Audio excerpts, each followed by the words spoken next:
ನಮಸ್ಕಾರ. ರಿವ್ಯೂ ಚಾನಲ್ಗೆ ಸ್ವಾಗತ. ನಾನು ಸೌಖ್ಯ ಗಾಂವ್ಕರ್. ಇದ್ದಕ್ಕಿದ್ದಂತೆ ದಾವಣಗೆರೆ ಬೈ ಎಲೆಕ್ಷನ್ ಡೇಟ್ ಘೋಷಣೆ ಆಗ್ತಿದ್ದ ಹಾಗೆ ಬಿಜೆಪಿಯಲ್ಲಿ ಭರ್ಜರಿ ಬೆಳವಣಿಗೆ ಆಗಿದೆ. ಕಿತ್ತಾಡ್ಕೊಳ್ತಾ ಇದ್ದಂಥ ಬಿಜೆಪಿ ದಾವಣಗೆರೆಯಲ್ಲಿ ಸಿದ್ದೇಶ್ವರ್ ಬಣ, ರೇಣುಕಾಚಾರ್ಯ ಬಣ, BSY ಬಣ, BSY ವಿರೋಧಿ ಬಣ ಅಂತ ಯಾವ ರೀತಿ ಜಟಾಪಟಿಗೆ ಸಾಕ್ಷಿಯಾಗಿತ್ತು ನೋಡಿದ್ದೀವಿ.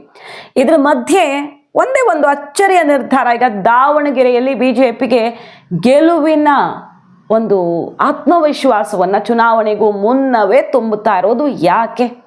ಇಂಟ್ರೆಸ್ಟಿಂಗ್ ಡೆವಲಪ್ಮೆಂಟ್ ನಿಮ್ಮ ಮುಂದೆ ಇಡ್ತಾ ಹೋಗ್ತೀವಿ. ಕಾಂಗ್ರೆಸ್ನಲ್ಲಿ ಮಂತ್ರಿಗಳಿಬ್ಬರ ಕಾಳಗ ಶುರುವಾಗಿದೆ ಈ ಟಿಕೆಟ್ ಫೈಟಲ್ಲಿ. ಇದರ ಮಧ್ಯೆ ಬಿಜೆಪಿಗೆ ಪ್ಲಸ್ ಆಗಿರೋದು ಎಲ್ಲಿ ನೋಡ್ತಾ ಹೋಗೋಣ. ಒಂದು ಬೈ ಒನ್. ಮಿಸ್ ಮಾಡಿದ್ರೆ ನಮ್ಮ ಚಾನಲ್ನ ಸಬ್ಸ್ಕ್ರೈಬ್ ಮಾಡಿ, ನಿಮ್ಮ ಅಭಿಪ್ರಾಯ ಕಮೆಂಟ್ ಮಾಡಿ ತಿಳಿಸಿ. ಎಸ್ ವೀಕ್ಷಕರೇ, ಈಗ 5 ರಾಜ್ಯಗಳ ಚುನಾವಣೆ ಘೋಷಣೆ ಆಗಿದೆ. ಅದರ ಜೊತೆಗೆ ಕರ್ನಾಟಕದ 2 ಕ್ಷೇತ್ರ ಬಾಗಲಕೋಟೆ ಮತ್ತು ದಾವಣಗೆರೆ ದಕ್ಷಿಣ ಬೈ ಎಲೆಕ್ಷನ್ ಕೂಡ ಈಗ ಘೋಷಣೆ ಆಗಿರೋದು. ಏಪ್ರಿಲ್ 9ಕ್ಕೆ ಎಲೆಕ್ಷನ್. ಈ ಚುನಾವಣೆಯಲ್ಲಿ ಹೆಂಗಿತ್ತು ಪರಿಸ್ಥಿತಿ ಈ ಕ್ಷಣದವರೆಗೂ ಅಂದರೆ, ಬಿಜೆಪಿಲೂ ಕಿತ್ತಾಟ. ಎಲ್ಲಿ ತನಕ ಕಿತ್ತಾಟ ಅಂದರೆ ಯಾರನ್ನು ನಿಲ್ಲಿಸಿದ್ರು ಬಿಜೆಪಿಯವರೇ ಅವರನ್ನು ಸೋಲಿಸ್ತಾರೆ ಅನ್ನೋ ತನಕ ಬಿಜೆಪಿಯಲ್ಲಿ ಕಿತ್ತಾಟ ಇತ್ತು. ಕಾಂಗ್ರೆಸ್ಸಲ್ಲಿ ಈಗಲೂ ಅದು ಮುಂದುವರಿತಾ ಇದೆ. ಯಾಕಂದರೆ ಮಲ್ಲಿಕಾರ್ಜುನ್ ಅವರ ಪುತ್ರನ ಪರ ಸಿಕ್ಕಾಪಟ್ಟೆ ಪ್ರಯತ್ನ ಪ್ರಭಾ ಮಲ್ಲಿಕಾರ್ಜುನ್ ಅವರು ನಡೆಸ್ತಿದ್ದಾರೆ. ಮಲ್ಲಿಕಾರ್ಜುನ್ ಅವರ ಸಹೋದರರೇ ಅದಕ್ಕೆ ವಿರುದ್ಧ ದಿಕ್ಕಿನಲ್ಲಿ ನಿಂತಿದ್ದಾರೆ. ನಮಗೆ ಟಿಕೆಟ್ ಬೇಕು, ಎಷ್ಟು ದಿನ ಇವ್ರಿಗೆ ಕೊಡೋದು ಅಂತ. ಜಮೀರ್ ಅಹಮದ್ ಖಾನ್ ಅವರ ಕಡೆಯಿಂದ ಅಲ್ಪಸಂಖ್ಯಾತರಿಗೆ ಟಿಕೆಟ್ ಜಟಾಪಟಿ ಜೋರಾಗಿದೆ. ಏನು ಮಾಡಿದ್ರು ಮಲ್ಲಿಕಾರ್ಜುನ್ ಪುತ್ರ ನಿಂತರೆ ಗೆಲ್ಲಕ್ಕೆ ಬಿಡಲ್ಲ ಅನ್ನೋ ತನಕ. ಈ ಹೊತ್ತಲ್ಲಿ ಬಿಜೆಪಿಯಲ್ಲಿ ಮೆಗಾ ಟ್ವಿಸ್ಟ್ ಏನು? ಅವ್ರ ಟೀಮ್ಗೂ ಬೇಡ, ಇವ್ರ ಟೀಮ್ಗೂ ಬೇಡ. ರೇಣುಕಾಚಾರ್ಯ, ಸಿದ್ದೇಶ್ವರು, ಮಗದೊಬ್ಬರು ಯಾರೂ ಬೇಡ. ಹೊರಗಡೆಯಿಂದ ಹೊಸ ಮುಖ ಅಂದರೆ ದಾವಣಗೆರೆ ಹೊಸ ಮುಖ ಅಲ್ಲ, ಬಿಜೆಪಿಗೆ ಹೊಸ ಮುಖ. JB ವಿನಯ್ ಕುಮಾರ್ ಅವರ ಎಂಟ್ರಿ ಆಗಿದೆ. ಬಹುತೇಕ ಅವ್ರಿಗೆ ಫೈನಲ್ ಅಂತ ಈಗ ಹೇಳಲಾಗ್ತಿರೋದು. ವಿನಯ್ ಕುಮಾರ್ ಅವರು ಶೈಕ್ಷಣಿಕ ಸಾಮಾಜಿಕ ಕ್ಷೇತ್ರದಲ್ಲಿ ಬಹಳ ಒಳ್ಳೆಯ ಕೆಲಸ ಮಾಡಿ ಗುರುತಿಸ್ಕೊಂಡಿರೋರು. ಸ್ವಾಭಿಮಾನಿ JB ವಿನಯ್ ಕುಮಾರ್ ಅವರು, ಅವ್ರದ್ದೇ ಆದಂಥ ಒಂದು ಸಂಘಟನಾ ಬಲ ಇದೆ. ಜೊತೆಗೆ ಶೈಕ್ಷಣಿಕವಾಗಿ ದೊಡ್ಡ ಸಂಖ್ಯೆಯಲ್ಲಿ ವಿದ್ಯಾರ್ಥಿಗಳನ್ನು ಟ್ರೈನ್ ಅಪ್ ಮಾಡಿ ಶಿಕ್ಷಣ ಕ್ರಾಂತಿ ಮಾಡುವಲ್ಲೂ ಕೂಡ ಹೆಸರು ಮಾಡಿದ್ದಾರೆ. ದಾವಣಗೆರೆಯಲ್ಲಿ ಒಂದು ಒಳ್ಳೆಯ ಕೆಲಸ ಮಾಡಿದ್ದಾರೆ. ಮತ್ತು ಹಿಂದಿನ ಚುನಾವಣೆಯಲ್ಲೆಲ್ಲ ಅವ್ರ ಟಿಕೆಟ್ ಸಾಧ್ಯ ಆಗಿಲ್ಲ, ಕಾಂಗ್ರೆಸ್ಸಲ್ಲಿ ಅವಕಾಶ ಪ್ರಯತ್ನ ಮಾಡ್ತಿದ್ರು. ಈಗ ಅವರನ್ನು ಸರ್ಪ್ರೈಸ್ ಅನ್ನುವಂತೆ ಬಿಜೆಪಿ ಕರ್ಕೊಂಡು ಬಂದು ಈ ಬೈ ಎಲೆಕ್ಷನ್ ಅಭ್ಯರ್ಥಿ ಮಾಡೋದಕ್ಕೆ ಬಿಜೆಪಿ ರೆಡಿ ಆಗ್ತಿದ್ದಂಗೆ ಜಗಳಕ್ಕೆ ಫುಲ್ ಸ್ಟಾಪ್ ಬಿದ್ದಿದೆ. ವಿನಯ್ ಕುಮಾರ್ ಅವರಾದರೆ ನಮಗೂ ಸರಿ ನಿಮಗೂ ಸರಿ ಅಂತ ಒಟ್ಟಿಗೆ ಕೆಲಸ ಮಾಡುವಂಥ ಒಂದು ಅಚ್ಚರಿಯ ತೀರ್ಮಾನವನ್ನು ದಾವಣಗೆರೆ ಬಿಜೆಪಿ ತಗೊಂಡಿರೋದು ಮಾತ್ರ ಭಾರಿ ಕುತೂಹಲ. ಇದು ಕಾಂಗ್ರೆಸ್ಗೆ ನಿಜಕ್ಕೂ ಆಘಾತಕಾರಿ ಸುದ್ದಿ. ಯಾಕಂದರೆ ಜಮೀರ್ ಅಹಮದ್ ಖಾನ್ ಮತ್ತು ಮಲ್ಲಿಕಾರ್ಜುನ್ ಇಬ್ಬರು ಸ್ಟ್ರಾಂಗ್ ಮಿನಿಸ್ಟರ್ಸು. ಸಿದ್ದರಾಮಯ್ಯನವ್ರಿಗೆ ಇಬ್ಬರೂ ಕೂಡ ಅತ್ಯಂತ ಆಪ್ತರು. ಇಬ್ಬರ ನಡುವೆ ಬೆಂಕಿ ಹೊತ್ಕೊಂಡಿರೋದು. ಈಗ ಸಮರ್ಥ್ ಅವರನ್ನು ನಿಲ್ಲಿಸಬೇಕು ಅಂತ ಮಲ್ಲಿಕಾರ್ಜುನ್ ಅವರು. ಸೊ ಅವರನ್ನು ನಿಲ್ಲಿಸಿದ್ರೆ ಅಲ್ಪಸಂಖ್ಯಾತರ ಸಿಡಿದೇಳ್ತಾರೆ. ಜಮೀರ್ ಅವರು ಹೇಳಿದಂಥ ಜಬ್ಬರ್ ಅವ್ರಿಗೆ ಟಿಕೆಟ್ ಕೊಟ್ಟರೆ ಅಲ್ಲಿ ಲಿಂಗಾಯತ ಮತಗಳು ಕೈ ಕೊಡ್ತಾವೆ. ಹಿಂಗಿದೆ ಪರಿಸ್ಥಿತಿ ಕಾಂಗ್ರೆಸ್ಸಲ್ಲಿ. ಇದನ್ನು ಎನ್ಕ್ಯಾಶ್ ಮಾಡಿಕೊಂಡು OBC vote bank plus Lingayat vote bank ಸೇರಿಸ್ಕೊಳ್ಳೋದಕ್ಕೆ ಈಗ ಭರ್ಜರಿ ಪ್ಲ್ಯಾನನ್ನು ವಿನಯ್ ಕುಮಾರ್ ಅವರ ಮೂಲಕ ಬಿಜೆಪಿ ಮಾಡ್ತಿದೆ. ಅಲ್ಲಿ ಡಿಫ್ರೆನ್ಸು ಬದಿಗೊತ್ತಿ ಕಾಸ್ಟ್ ಕಾಂಬಿನೇಷನ್ನು ಮಾಡಿಕೊಂಡು ಈ ಸಲ ದಾವಣಗೆರೆಯನ್ನು ಕಮಲ ತೆಕ್ಕೆಗೆ ತಗೊಳ್ಳೋದಕ್ಕೆ ಈಗ ಮೆಗಾ ಪ್ಲ್ಯಾನ್ ಒಂದು ರೆಡಿ ಆಗೇ ಬಿಟ್ಟಿದೆ. ವೆರಿ ಇಂಟ್ರೆಸ್ಟಿಂಗ್ ಡೆವಲಪ್ಮೆಂಟ್ ಇದು. ಬಿಜೆಪಿಗೆ ಪ್ಲಸ್ ಪಾಯಿಂಟ್ ಅನ್ನಿಸ್ತಾ ಇರುವಂಥ ಬೆಳವಣಿಗೆ.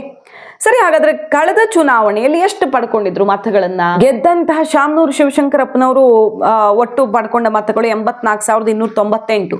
ಪರಾಜಿತ ಅಭ್ಯರ್ಥಿ BG ಅಜಯ್ ಕುಮಾರ್ ಬಿಜೆಪಿ 56,000 ಮತಗಳನ್ನು ಪಡ್ಕೊಂಡಿದ್ದಾರೆ. ನೋಡಿ, ಶಾಮನೂರು ಎದುರು ಸ್ಪರ್ಧೆ ಮಾಡಿದ್ರು ಕೂಡ ಶಾಮನೂರು ಸೋಲಿಲ್ಲದ ಸರ್ದಾರ, ಅವರೇ ಚಾಂಪಿಯನ್ ಆ ಕ್ಷೇತ್ರಕ್ಕೆ.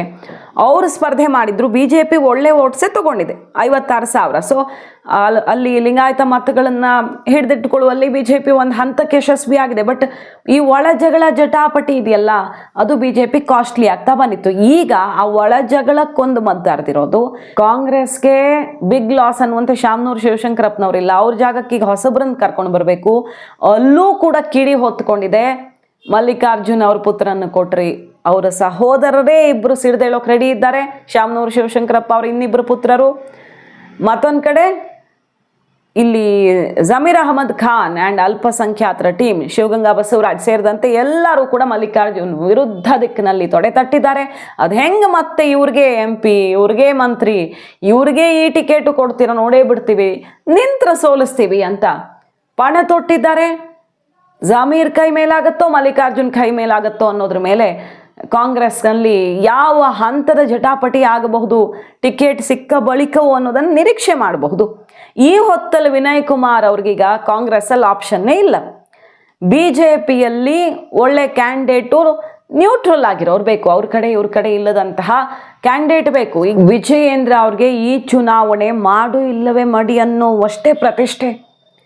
ಈ ಆಯ್ಕೆ, ವಿನಯ್ ಕುಮಾರ್ ಅವರ ಆಯ್ಕೆಯ ಹಿಂದೆ ಇದು ಒಂದು ಬಹಳ ದೊಡ್ಡ ಕಾರಣ ಇದೆ. ಯಾಕಂದರೆ ವಿಜಯೇಂದ್ರ ಅವರು ಈ ಬೈ ಎಲೆಕ್ಷನನ್ನು ಅವರ ನಾಯಕತ್ವದಲ್ಲಿ ಗೆಲ್ಲಿಸ್ಕೊಳ್ಳೋದು ತುಂಬ ಇಂಪಾರ್ಟೆಂಟ್ ಇದೆ. ಯಾಕಂದರೆ ಆಡಳಿತ ಪಕ್ಷಕ್ಕೆ ಬೈ ಎಲೆಕ್ಷನ್ ಅಂದರೆ ಅಡ್ವಾಂಟೇಜಸ್ ಇರುತ್ತೆ.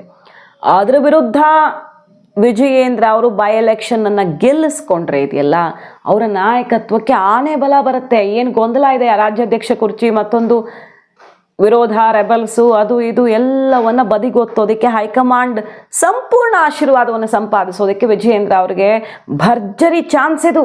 ಹಾಗಾಗಿ ಭಿನ್ನಾಭಿಪ್ರಾಯಕ್ಕೊಂದು ಮದ್ದು ಅರಿಯಲಾಗಿದೆ BJPಯಲ್ಲಿ. BYBಗಿದು ಪರೀಕ್ಷೆ, ನಿಜವಾಗಿಯೂ ಅವರ ನಾಯಕತ್ವದ ಪರೀಕ್ಷೆ ಅಂತಲೇ ಈ ಬೈ ಎಲೆಕ್ಷನ್ ಕನ್ಸಿಡರ್ ಆಗಿದೆ. ಏನು ಬಾಗಲಕೋಟೆಯಲ್ಲಿ ಚರಂತಿ ಮಠ ಅವರು ಮತ್ತು ಮೇಟಿ ಕುಟುಂಬದ ನಡುವೆ ಫೈಟ್ ಆಗುತ್ತೆ ಗ್ಯಾರಂಟಿ. ಕಳೆದ ಸಲ ಚರಂತಿ ಮಠ ಅವರು ಸೋತಿದ್ರು, ಅವ್ರಿಗೆ ಚಾನ್ಸ್ ಅಂತ ಅನಿಸ್ತಿದೆ. ಯಾಕಂದರೆ ಕ್ಯಾಂಡಿಡೇಟ್ಸ್ ಅಷ್ಟು ಅಲ್ಲಿ ಕಾಂಪಿಟೇಷನ್ ಕಾಣಿಸ್ತಿಲ್ಲ. ಚರಂತಿ ಮಠ ಅವರ ಹೆಸರೇ ಕೇಳಿ ಬರ್ತಿರೋದು. ಕಾಂಗ್ರೆಸ್ನಲ್ಲಿ ಮೇಟಿ ಪುತ್ರಿ ಮತ್ತು ಪುತ್ರನ ನಡುವೆ ಸುಮಾರು ದಿನಗಳಿಂದಾನೆ ಅವರ ಬಳಿಕ ಮೇಟಿ ಅವರ ಬಳಿಕ ಅವರ ಪುತ್ರ ಪುತ್ರಿ ನಡುವೆ ಜಟಾಪಟಿ ಜೋರಾಯಿತು. ಸೋಷಿಯಲ್ ಮೀಡಿಯಾ ವಾರ್ಗಳನ್ನೆಲ್ಲ ನೋಡ್ತಾ ಇದ್ದೀವಿ. ಹಾಗಾಗಿ ಚರಂತಿ ಮಠ ಅವ್ರಿಗೆ ಟಿಕೆಟ್ ಕೊಡುವಂತಹ ಸಾಧ್ಯತೆ ದಟ್ಟವಾಗಿ ಕಾಣಿಸ್ತಿದೆ.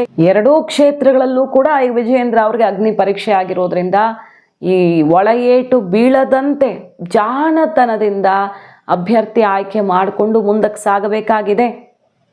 ಮುಂಬರುವ ಚುನಾವಣೆಯ ಭವಿಷ್ಯ ಬರೆಯುವಂತಹ ಬೈ ಎಲೆಕ್ಷನ್ ಇದು. ಈ ಜಾತಿ ಲೆಕ್ಕಾಚಾರದಲ್ಲಿ ಎಷ್ಟು ಪ್ಲಸ್ ಆಗುತ್ತೆ ಅಂದರೆ OBC ಪ್ಲಸ್ ಲಿಂಗಾಯತ ಹಿಂದುಳಿದ ಮತಗಳನ್ನೂ ಸೆಳ್ಕೊಂಡು, ಮತ್ತು ಅಲ್ಪಸಂಖ್ಯಾತರಿಗೂ ಕೂಡ ಇವರು ಡೆಡ್ ಅಗೇನಸ್ಟ್ ಅನ್ನೋದ ಮುಖ, ಒಂದು ಫ್ರೆಶ್ ಮುಖ ಬೇಕು. ಅಂತಹ ನಾಯಕನನ್ನು ಸೆಳೆದುಕೊಂಡು ಸಾಮಾಜಿಕ ಕಳಕಳಿ ಇರುವಂತಹ ನಾಯಕ ಆದರೆ, ಮತ್ತು ಶೈಕ್ಷಣಿಕ ಕ್ಷೇತ್ರದಲ್ಲಿ ಗುರುತಿಸ್ಕೊಂಡಿರೋರಾಗಿರೋದ್ರಿಂದ ಒಂದು ಪಕ್ಷದ ಜೊತೆ BJPಗೆ ಹೊಸದಾಗಿ ಹೋದ್ರು ಅಂದರು ಅವ್ರ ಜೊತೆಗೆ ಎಲ್ಲ ಬಗೆಯ ವೋಟ್ ಬ್ಯಾಂಕ್ ಕೂಡ ಕ್ರೋಢೀಕರಣ ಆಗೋದಕ್ಕೆ ಅನುಕೂಲ ಆಗುತ್ತೆ, ಎಲ್ಲ ಜಾತಿಗಳನ್ನು ಮೀರಿ.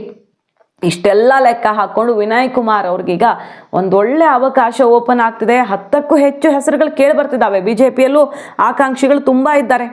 ಆದರೆ ಯಾರು ನಿಂತರೂ ಸಂಕಷ್ಟ ಕಟ್ಟಿಟ್ಟ ಬುತ್ತಿ ಅನ್ನೋ ಕಾರಣಕ್ಕೀಗ ಎಲ್ಲರ ಕಣ್ಣಲ್ಲಿ ಬೆಸ್ಟ್ ಅನ್ನಿಸ್ತಾ ಇರೋದೇ GB ವಿನಯ್ ಕುಮಾರ್ ಅವರು. ಬಹುತೇಕ ಅವ್ರಿಗೆ ಈ ಸಲ ಅವಕಾಶ, ಅದು ಕೂಡ BJPಗೆ ಬಹಳ ಪಾಸಿಟಿವ್ ಆಗಿ ಒಲಿದು ಬಂದಂತೆ ಕಾಣಿಸ್ತಾ ಇದೆ. ಕಾದು ನೋಡೋಣ. ಮಾಹಿತಿ ಇಷ್ಟ ಆಗಿದ್ರೆ ಮಿಸ್ ಮಾಡದೆ ನಮ್ಮ ಚಾನಲ್ನ ಸಬ್ಸ್ಕ್ರೈಬ್ ಮಾಡಿ, ನಿಮ್ಮ ಅಭಿಪ್ರಾಯ ಕಮೆಂಟ್ ಮಾಡಿ ತಿಳಿಸಿ. Thank you.